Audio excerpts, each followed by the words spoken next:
आपने टेस्ट के मार्क्स भेज दिए थे। हाँ, वो सभी के मार्क्स सेंड नहीं हुए हैं, सभी के सेंड हो जाएंगे। ठीक है, आज की क्लास ओवर होने के बाद। ठीक है, चलो आज की क्लास स्टार्ट करते हैं हम। आज की क्लास स्टार्ट करने से पहले हम कौन सा टॉपिक करेंगे ये बताने से पहले एक नॉर्मल सी बात पूछते हैं हम आपसे। हम क्या पढ़ रहे हैं? हम पढ़ रहे हैं जी अकाउंटेंसी। अकाउंटेंसी में क्या होती है, आप अकाउंटिंग करते हो, रिकॉर्ड्स वगैरह रखते हो, आइडेंटिफाई करते हो, मेजर करके उनको क्लासीफाई करते हो, बहुत सारे स्टेप्स होते हैं। ठीक है जी, आप अकाउंटिंग कर रहे हो अकाउंटेंसी में। ओके, जस्ट एक नॉर्मल सी थिंग है, आप अकाउंटिंग किसकी करते हो पहले भी आपको क्लैरिफाई किया है, फिर से एक बार पूछा जा रहा है कि अकाउंटिंग आप किसकी करते हो? किसी इंडिविजुअल पर्सन की, किसी बिजनेस की। मैंने दो वर्ड बोले, आप किसी इंडिविजुअल पर्सन की अकाउंटिंग करते हो या फिर किसी बिजनेस की अकाउंटिंग करते हो? आर्यन बताना, आप इंडिविजुअल पर्सन की अकाउंटिंग सीखोगे 11th में या बिजनेस की अकाउंटिंग सीखोगे? Sir business. बिजनेस के, बिल्कुल। इंडिविजुअल पर्सन की हम अभी नहीं सीखेंगे, हम एक बिजनेस की सीख रहे हैं। मींस किसके व्यू पॉइंट से सीखेंगे हम अकाउंटिंग? अकाउंटिंग हम सीखेंगे from the view point of business. Means किसकी नजरों से सीखेंगे? हम बिजनेस की नजरों से अकाउंटिंग करना सीखेंगे। ओके, ठीक है। इंडिविजुअल की हम सीख लेंगे, बिजनेस की अगर आ गई तो इंडिविजुअल की ऑटोमेटिकली आ जाएगी। ओके, बिजनेस किस किस टाइप का हो सकता है? बिजनेस हो सकता है कोई एक अकेला इंसान चलाए, उसको कहते हैं बेटा सोल प्रोप्राइटरशिप। ठीक है, ये नाम आपने नहीं सुना होगा, मे बी बिजनेस स्टडीज में आप थ्योरी पढ़ोगे वहां पे आ जाएगा, वहां पे भी नहीं आएगा तो मैं आपको एक्सप्लेन कर दूंगा। क्या, अभी सिंपल सा बता देता हूँ। सोल प्रोप्राइटरशिप क्या होती है? जब कोई अकेला मालिक होता है तो सोल प्रोप्राइटरशिप। जब एक से ज्यादा मालिक होते हैं तो पार्टनरशिप। उसके बाद अगर बहुत ज्यादा मालिक होते हैं तो कंपनी। बेसिकली ये तीन वर्ड आते हैं, और भी फिर कंपनी के डिफरेंट फॉर्म हो जाते हैं। पार्टनरशिप में भी एक अनलिमिटेड पार्टनरशिप होती है, दूसरी लिमिटेड लायबिलिटी पार्टनरशिप होती है।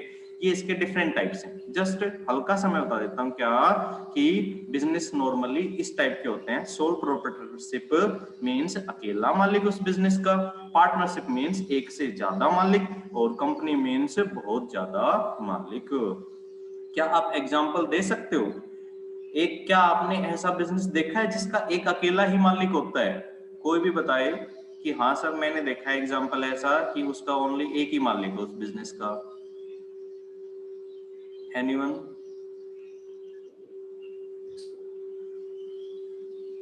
के मालिक होते हैं। आवाज अच्छे से नहीं आई आर्यन आपकी, बताओ अगर बता रहे हो तो। सर किराने की शॉप पे एक ही मालिक होता है। हाँ, अभी आपने एग्जांपल दिया, बिल्कुल सही कहा कि मैंने किराने की शॉप देखी है, उसका एक अकेला मालिक है। बिल्कुल सही कहा आपने। क्या, मान लो आपके यहाँ पे राम स्टोर्स नाम से कोई किराना स्टोर है, उसका ओनली राम ही मालिक है, तो वो कैसी फॉर्म ऑफ ऑर्गेनाइजेशन हुई, कैसा बिजनेस हुआ? सोल प्रोप्राइटरशिप मीन्स उसका अकेला मालिक। कोई और बताए जिसने एक से ज्यादा मालिक देखे हैं एक बिजनेस के?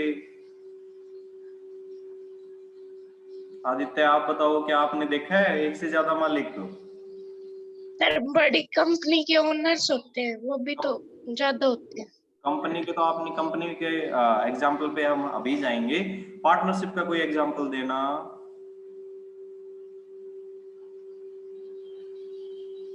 नहीं पता? चलो, मान लो राम एंड श्याम स्टोर्स हैं, तो वो फिर कैसा हो गया?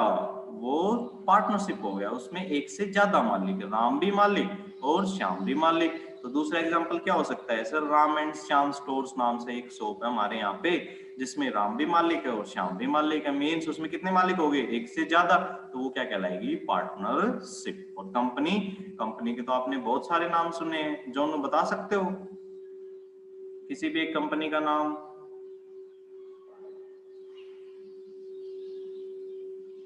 राहुल आप बताओ, कोई भी एक कंपनी का नाम आपने सुना हो आज तक? रिलायंस। नहीं सुनाई दिया बेटा, जोर से बताओ। मारुति सुजुकी। गीतिका आप बताओ बेटा।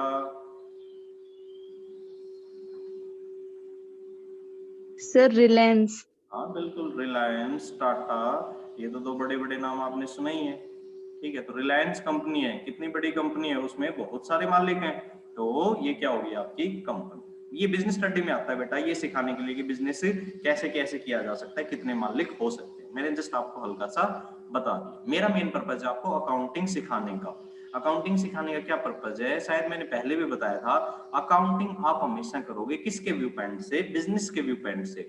मीन्स आप क्या सोचोगे, आप सोचोगे कि मैं बिजनेस हूं, मेरे यहाँ पे ये एक्टिविटीज हुई है। मान लो ओनर ने पैसे लगाए, तो आप ओनर की तरह सोचोगे या बिजनेस की तरह सोचोगे आदित्य? ओनर ने पैसे लगाए, आपको अकाउंटिंग करनी है 11th क्लास में, तो बिजनेस की तरह सोचोगे या ओनर की तरह सोचोगे? बिजनेस की तरह। बिल्कुल बिजनेस की तरह सोचेंगे। तो ये लाइन हमेशा याद रखना बेटा, अकाउंटिंग आपको करनी है किसके व्यू पॉइंट से, बिजनेस व्यू पॉइंट से। ठीक है, बिजनेस व्यू पॉइंट से आपको अकाउंटिंग करनी है। मैं आपके लिए फ्यूचर के लिए एक टॉपिक अभी पेंडिंग रख रहा हूं, उस टॉपिक का नाम क्या है, सेपरेट एंटिटी प्रिंसिपल। अकाउंटिंग में बेटा प्रिंसिपल्स होते हैं, ठीक है। तो वहां पे एक प्रिंसिपल आपको याद रखना पड़ेगा। क्या याद रखना पड़ेगा कि separate entity principle means business अलग होता है, मालिक अलग होता है। मैं कंप्लीट इसका एक्सप्लेन नहीं कर रहा, नॉर्मल से आपको बता दिया कि सेपरेट एंटिटी प्रिंसिपल भी आपके बाद में आएगा। उसका क्या मीनिंग है कि आपको हमेशा बिजनेस की तरह सोचना है। बिजनेस अलग होता है, मालिक अलग होते हैं, डेटर अलग होते हैं, बिजनेस अलग होता है, क्रेडिटर अलग होते हैं, बिजनेस अलग होता है, मैनेजमेंट अलग होता है, बिजनेस अलग होता है। मींस बिजनेस क्या है आपका, बिजनेस एक अलग से ही इंसान है। तो क्या मैं ये कह सकता हूं business is a person? Aryan, कह सकता हूं मैं ये कि बिजनेस एक पर्सन है? No sir. नहीं कह सकते, बिल्कुल। क्यों? क्योंकि आपने क्या कहा कि वो पर्सन नहीं है बेटा। मैं एक्सप्लेन करता हूं कैसे। देखो मैंने क्या कहा, आपको अकाउंटिंग करनी है बिजनेस की तरह सोच के। मतलब अब आगे जितने भी अकाउंट्स बनेंगे, जितने भी अकाउंट्स बनेंगे, जितनी भी बुक्स बनेंगी, बुक्स ऑफ अकाउंट्स, वो किसके नाम से बनेंगी, बिजनेस के नाम से, in the name of business. मैं क्या बोल रहा हूँ आपको नहीं आया समझ में? चलो कोई नहीं। हम क्या करते हैं, आप 11th कॉमर्स के बच्चे हो, ठीक है जी। 11th कॉमर्स में आप इकोनॉमिक्स की नोटबुक प्रिपेयर करते हो, ठीक है। ओके, इकोनॉमिक्स की नोटबुक प्रिपेयर करी, उस नोटबुक के ऊपर क्या अपना नेम पुट करते हो या नहीं करते? कोई भी बताए। करते हैं सर। क्यों? ताकि पता रहे कि ये नोटबुक किसकी है, टू होम इट बिलोंग्स, ये किसको बिलोंग करती है। ऐसे ही अब एग्जांपल लेते हैं, क्या ऐसे ही एग्जांपल लेते हैं रिलायंस कंपनी का। ओके, रिलायंस कंपनी अपने अकाउंट्स बनाएगी या नहीं बनाएगी राहुल? बनाएगी। बनाएगी, क्योंकि अकाउंट बनाने तो जरूरी है, वरना उसे पता ही नहीं रहेगा कि मैंने कब क्या ट्रांजैक्शन की थी। अकाउंट्स बनाएगी मींस बहुत सारे अकाउंट बनेंगे, तो बुक्स ऑफ अकाउंट बनाएगी, डिफरेंट डिफरेंट। जैसे आप डिफरेंट डिफरेंट सब्जेक्ट के लिए नोटबुक बनाते हो, वैसे अकाउंट्स के लिए भी डिफरेंट डिफरेंट बुक बनेगी। अब बताना, क्या उनके ऊपर नेम लिखना जरूरी है या नहीं लिखना जरूरी? आदित्य बताना, उन बुक्स ऑफ अकाउंट के ऊपर नाम लिखा जाएगा या नहीं लिखा जाएगा? Yes sir. किसका नाम लिखा जाएगा आदित्य?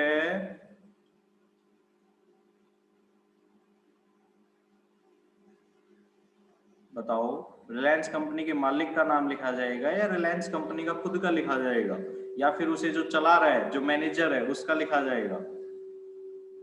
बिजनेस का।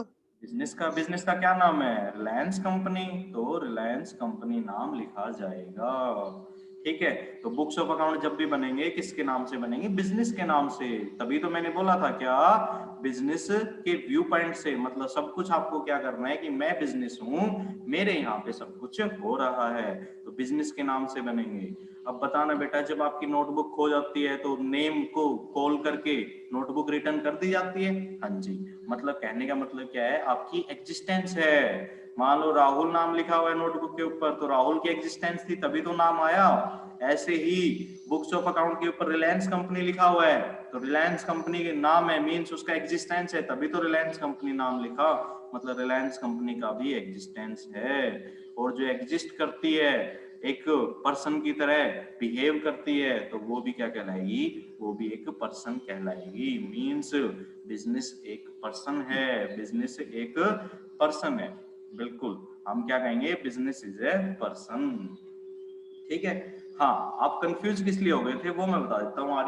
आर्यन क्या सोच रहा था कि पर्सन तो वो होता है जो लिविंग होता है, ठीक है, नहीं, पर्सन भी दो टाइप के होते हैं आपके, नेचुरल पर्सन और आर्टिफिशियल पर्सन। ठीक है, एक और होता है रिप्रेजेंटेटिव पर्सनल, वो हम बाद में बताएंगे। नेचुरल पर्सन जिसको नेचर ने बनाया, जैसे कि मैं, आप लोग, आपको किसने बनाया, नेचर ने बनाया। और रिलायंस कंपनी को किसने बनाया, नेचर ने। क्या हवाई तेज आंधी आई और रिलायंस कंपनी बन गई, ऐसा हुआ था जोनू कि तेज हवा आई और रिलायंस कंपनी बन गई? बताना जरा म्यूट करके, किसने बनाया होगा रिलायंस कंपनी को? उसके ओनर ने। ओनर ने, बिल्कुल सही कहा, रिलायंस कंपनी को बनाया किसने, ओनर ने, क्रिएटेड बाय ओनर। और इंसान जो भी चीजें बनाता है उसे क्या नाम देते हैं हम, आर्टिफिशियल। ठीक है जी, तो business is an artificial person, business एक आर्टिफिशियल पर्सन है, means created by human being, जिसको इंसान ने बनाया, नेचर ने नहीं बनाया। जिसको नेचर बनाती है वो नेचुरल पर्सन कहलाता है, और जिसको इंसान बनाता है वो आर्टिफिशियल पर्सन कहलाता है। तो बिजनेस एक इंसान है, लेकिन कैसा इंसान है, आर्टिफिशियल, निर्जीव इंसान है, ना कि जीता जागता इंसान है। तो business is an artificial person, ये याद रखना बेटा, बिजनेस का सेपरेट एग्जिस्टेंस है, ठीक है, और इसीलिए वो एक अलग से पर्सन है, लेकिन कैसा पर्सन है, आर्टिफिशियल। क्यों, क्योंकि उसे इंसान ने बनाया है। आया राहुल समझ में? Yes, sir. कोई कंफ्यूजन बेटा गीतिका? No sir. ये तो यही होता है बेटा सेपरेट एंटिटी प्रिंसिपल। अगर आपको लिखना है ना तो इसकी क्या डेफिनेशन लिखोगे, डेफिनेशन लिखोगे, business is an artificial person, business एक आर्टिफिशियल पर्सन है, ठीक है जी, क्रिएटेड बाय ह्यूमन बीइंग, जिसको इंसान ने बनाया। स्पेल गलत हो जाए तो बेटा जल्दी जल्दी में कोई प्रॉब्लम नहीं है, आप अच्छे से स्पेल लिख लेना, ठीक है। Business is an artificial person, ठीक है, क्रिएटेड बाय ह्यूमन बीइंग, जिसे इंसान ने बनाया है, ठीक, okay. It is separate from its owner, ये अलग होता है फ्रॉम इट्स ओनर्स, अपने मालिकों से। मालिक अलग हैं और ओनर अलग हैं। अकाउंट्स will be prepared या accounting will be done from the view point of, किसके व्यू पॉइंट से, बिजनेस के व्यू पॉइंट से, from the view point of business. Accounts हमेशा किसके व्यू पॉइंट से बनाए जाएंगे, बिजनेस के व्यू पॉइंट से बनाए जाएंगे, ना कि ओनर के व्यू पॉइंट से। यहां तक कोई डाउट आर्यन? No sir. जानू आया, सॉरी जोनू बेटा समझ में आया अच्छे से? Yes sir. चलो आगे बढ़ते हैं। नेक्स्ट आपका क्या, एग्जाम्पल करते हैं बेटा, क्या एग्जाम्पल करते हैं हम। फॉर एग्जाम्पल देखो, मैं कहता हूं capital introduced by owner of ₹50,000, ठीक है, capital introduced by owner of ₹50,000, owner ने 50,000 रुपए बिजनेस में लगाए। तो ये ओनर है मान लो हमारे, ठीक है जी, इन्होंने क्या किया, ये इनके हाथ हैं, इन्होंने इस हाथ से क्या किया, ये लो पैसे की बारिश कर दी, 50,000 रुपए, 50,000 रुपए की बारिश कर दी। ये बिजनेस था, ये तो निर्जीव है तो इसकी आंखें वगैरह तो होंगी नहीं, तो ये बिजनेस है, इस बिजनेस में 50,000 रुपए आगे गिर गए। तो अकाउंटिंग हम 11th क्लास में किसकी सीखेंगे, बिजनेस की सीखेंगे। चलो तो बिजनेस में क्या हुआ, बिजनेस में क्या हुआ राहुल बता सकते हो?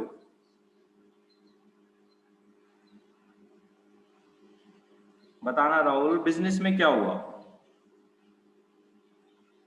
चलो वो नहीं बताएंगे, आर्यन आप बताना। Sir investment. हाँ कैश आया, हमें तो किसकी तरह सोचना है, बिजनेस की तरह सोचना है क्लास 11th में। तो आपको इसको भूल जाना है, कौन मालिक है, कैसा दिखता है, उसने अपने हाथ से पैसे दिए थे या उड़ाए थे, हमें नहीं पता। हमें तो बिजनेस की तरह सोचना है। तो आपको बिजनेस की आंखें बनना है। आप अकाउंटेंट हो तो आपकी आंखों ने क्या देखा? आपकी आंखों ने देखा कि 50,000 रुपए पैसा आ गया, 50,000 रुपए कैश आ गया। ठीक है जी, बहुत अच्छी बात है, कैश आ गया। दूसरी चीज देखो बेटा, कैश आया है, क्या आप कैश को जला सकते हो, फेंक सकते हो, या फिर ये कैश कभी आपको वापस करना भी होगा? जो उन्होंने बताना बेटा, आपको ये कैश कभी वापस करना होगा या आ गया बस खत्म काम? खुद ही सोच के देखो। आपको 50,000 रुपए दिए हैं किसी ने, तो वापस करने होते हैं या बस ऐसे ही चलते रहते हो?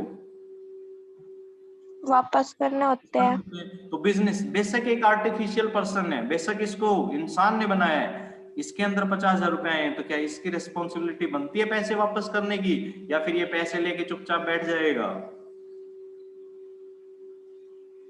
बताओ जोनू।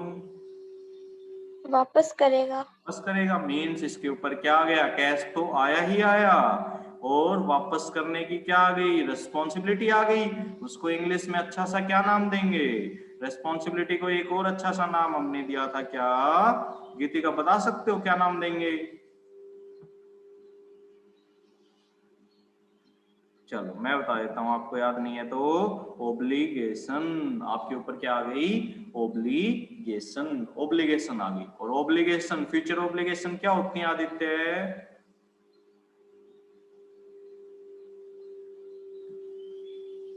आदित्य, फ्यूचर ओब्लिगेशन किसकी डेफिनेशन थी?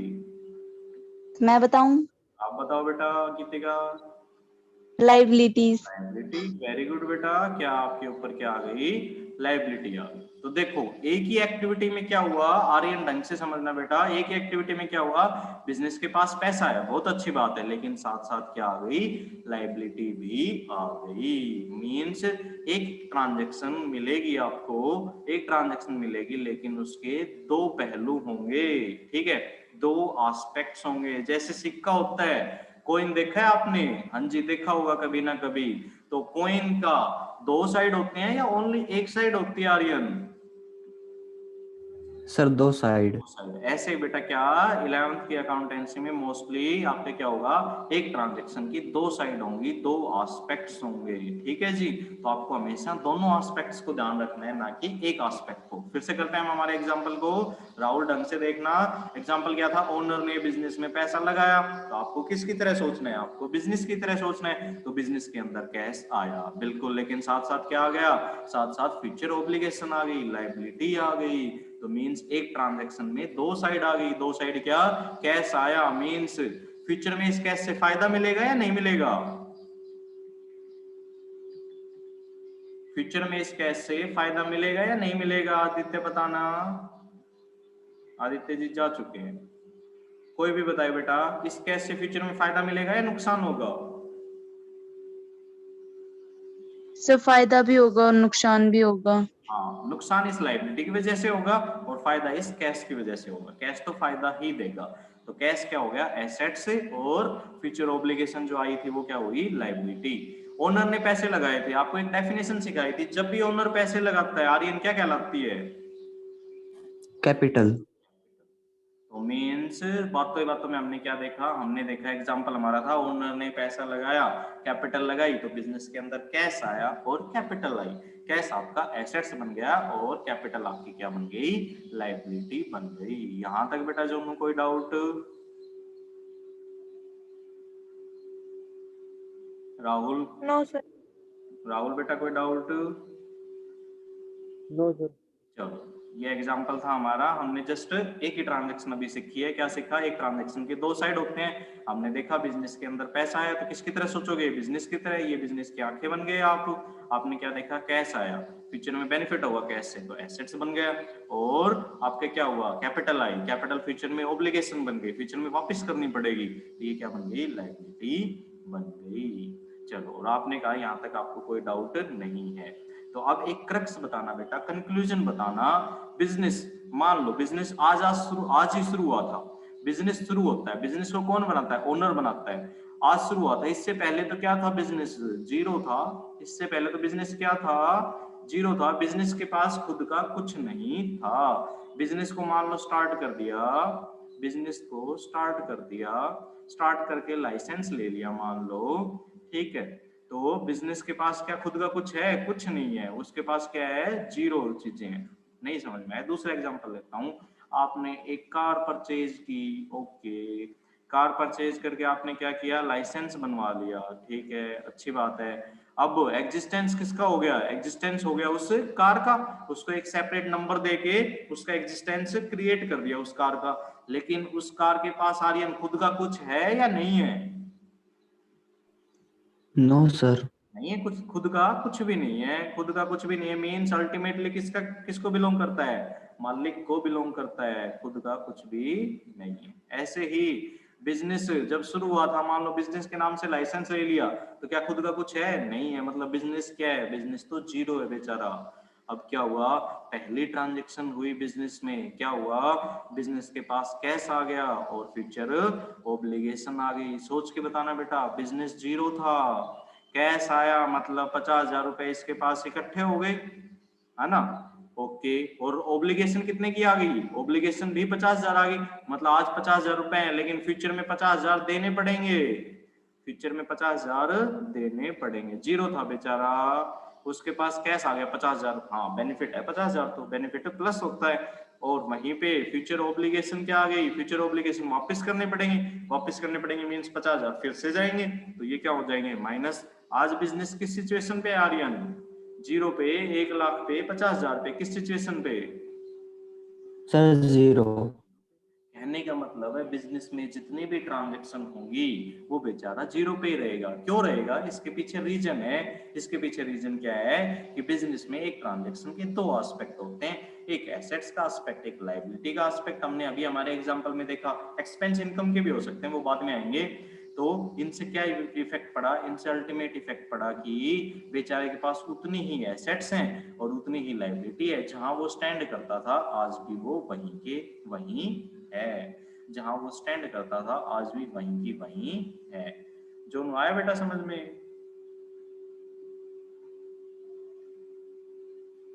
राहुल, मैथमेटिक्स आता है बेटा? राहुल बता सकते हो? बताओ, 10th क्लास में मैथमेटिक्स पढ़ा था आपने? चलो गीतिका आप बताओ बेटा, पढ़ा था आपने? Yes sir. चलो तो मैं लिखता हूँ जीरो। ये 50,000 क्या थे जो प्लस हुए थे? Cash, cash means assets, okay. और ये माइनस हुए थे 50,000, ये क्या थे आपके? ये फ्यूचर ऑब्लिगेशन, कैपिटल। ये क्या थी? इसका नेचर क्या था? इसका नेचर था लायबिलिटी। अल्टीमेटली जीरो पे आ गया था। अगर इस इक्वेशन को सोल्व करना हो तो बेटा क्या होगा? ये जीरो जीरो तो कैंसिल ही है, जीरो की कोई वैल्यू ही नहीं होती। एसेट्स माइनस लायबिलिटी है, एसेट्स, लायबिलिटी को उस साइड ले जाऊं तो क्या हो जाएगा गीतिका? माइनस का रहेगा या प्लस का रहेगा? प्लस। प्लस का। तो ये तो हमने अभी थ्योरेटिकली पढ़ा था। अगर मैथमेटिकली पढ़े तो क्या बिजनेस में हमेशा assets is equals to liability नहीं होंगी? मैथमेटिकली बताना, क्या बिजनेस में हमेशा assets is equals to liability नहीं होंगी? गीतिका बताओ, अभी हमने प्रूव किया है assets is equal to liability होंगी या नहीं होंगी? सर होंगी। होंगी। चलो तो वेरी गुड। क्या हमने रट्टा मारा है या फिर हमने बिल्कुल एग्जांपल से सीखा है आर्यन? सर एग्जाम्पल से सीखा है। एग्जांपल से समझ में आया जोनू? Yes sir. तो बेटा ये क्या होता है? ये एक इक्वेशन बन गई। मैथमेटिक्स में भी आपने इक्वेशन पढ़ी है, ये मैथमेटिक्स की इक्वेशन नहीं है, ये अकाउंटिंग की इक्वेशन है। तो ये अकाउंटिंग इक्वेशन बन गई। क्या अकाउंटिंग इक्वेशन? लाइफ में याद रखना, assets is equals to liability, और ये हमेशा होगा। कितनी भी ट्रांजैक्शन कर लो, कितनी भी एक्टिविटी कर लो, हमेशा इफेक्ट क्या आएगा? हमेशा इफेक्ट होगा assets equals to liability, assets minus liability is equals to zero. क्योंकि बेटा बिजनेस बेचारा शुरू से ही जीरो था और एंड में भी जीरो ही होता है। क्यों? क्योंकि एक ट्रांजैक्शन के दो एस्पेक्ट होते हैं, उसकी एसेट्स बढ़ेंगी तो लायबिलिटी भी बढ़ जाएगी, उसकी लायबिलिटी घटेंगी तो एसेट्स भी घट जाएंगी। तो ऐसे कॉम्बिनेशन चलता रहेगा और वो बेचारा हमेशा जीरो पे रहेगा। क्यों? क्योंकि उसका खुद का एग्जिस्टेंस नहीं है, उसे तो किसी मालिक ने बनाया है। मालिक ने बनाया है तो अल्टीमेटली उसका जो भी है वो मालिक को ही बिलोंग करता है, वो जीरो पे ही रहता है हमेशा। तो ये एक अकाउंटिंग इक्वेशन है, assets is equals to liability, जो लाइफ में हमेशा रहेगी। ये अगर प्रूव नहीं होती है मींस आपकी अकाउंटिंग गलत है, और अगर हमेशा ये सिचुएशन आ जाती है मींस आप अकाउंटिंग सही करते जा रहे हो। तो जब भी आपको अपनी अकाउंटिंग पे शक हो, झट से देख लेना कि हमारी assets is equals to liability है या नहीं है। अगर आपकी assets is equals to liability है मींस आपकी अकाउंटिंग सही है, 99% सही है, 1% प्रॉब्लम हो सकती है, वो आगे जाके बताऊंगा कि क्यों सही नहीं होती। लेकिन अभी याद रख लो, assets is equals to liability अगर आपकी सिचुएशन है मींस आपने अकाउंटिंग सही की है, और assets is equals to liability आपकी सिचुएशन नहीं है मींस कहीं ना कहीं आपसे गलती हो गई, और इसको नाम दिया जाता है अकाउंटिंग इक्वेशन का। तो यहाँ पे अगर एक क्वेश्चन आ जाए व्हाट इज अकाउंटिंग इक्वेशन, तो जॉन क्या आंसर दोगे बेटा?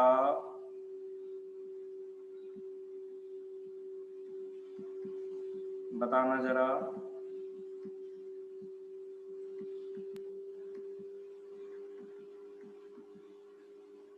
आर्यन आप बताओ।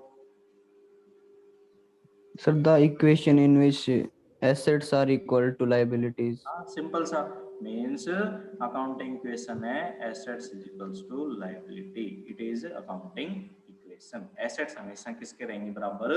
लायबिलिटी के बराबर रहेंगी, यही हमारी अकाउंटिंग इक्वेशन है। और जब तक ये प्रूव होती जाती है तब तक आपका अकाउंटिंग सही हो रही है, और जब प्रूव नहीं हो रही मीन्स कहीं ना कहीं आपने गलती कर दी। आया समझ में Aditya? Yes sir.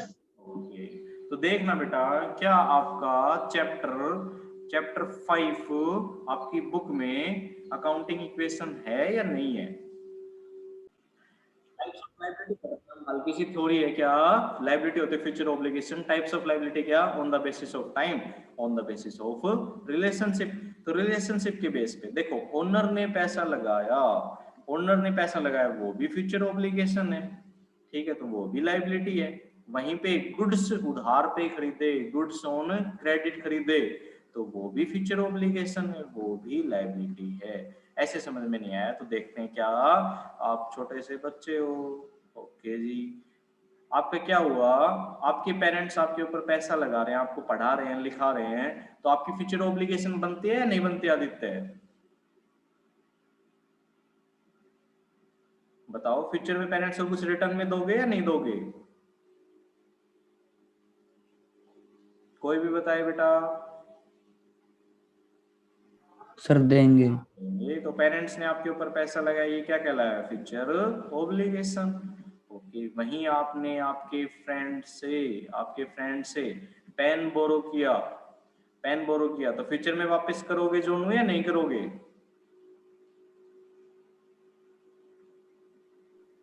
Yes sir. करेंगे। तो पेन बोरो किया वो भी कैसे है? वो भी फ्यूचर ऑब्लिगेशन है।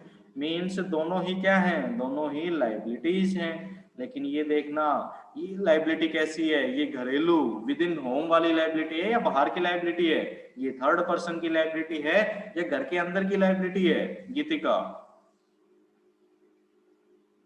सर पेरेंट्स वाली तो घर के अंदर वाली है। हाँ, और पेन बोरो किया फ्रेंड से वो बाहर वाली थर्ड पर्सन की। मीन्स अगर आपके इंटरनल मैटर्स हैं, इंटरनल लोगों के साथ आपकी कोई फ्यूचर ऑब्लिगेशन है, वो इंटरनल लायबिलिटी कहलाती है। और आउटसाइडर लोगों के साथ जो आपकी फ्यूचर ऑब्लिगेशन है वो क्या कहलाती है? एक्सटर्नल लायबिलिटी कहलाती है। तो on the basis of relationship liability कितने टाइप की हो जाएगी? इंटरनल लायबिलिटी और एक्सटर्नल लायबिलिटी। ठीक है, यहाँ तक आया आर्यन समझ में? Yes sir. तो ये एग्जांपल बताना बेटा, ओनर ने पैसा लगाया, फ्यूचर ऑब्लिगेशन है, कैसी लायबिलिटी होगी आर्यन? इंटरनल लायबिलिटी या external liability? Sir external. External. Okay, owner अपना घर का ही बंदा है या बाहर का है? सर बाहर का भी हो सकता है, घर का भी हो सकता है, इंटरनल एक्सटर्नल दोनों है। घर का भी। ओके गीतिका आप बताओ, आर्यन थोड़ा कंफ्यूज है। सर एक बार रिपीट करना। ओनर अपना इंटरनल मैटर है या आउटसाइडर मैटर है बिजनेस के लिए? सर इंटरनल ही है। इंटरनल ही है। जो आप बताना बेटा।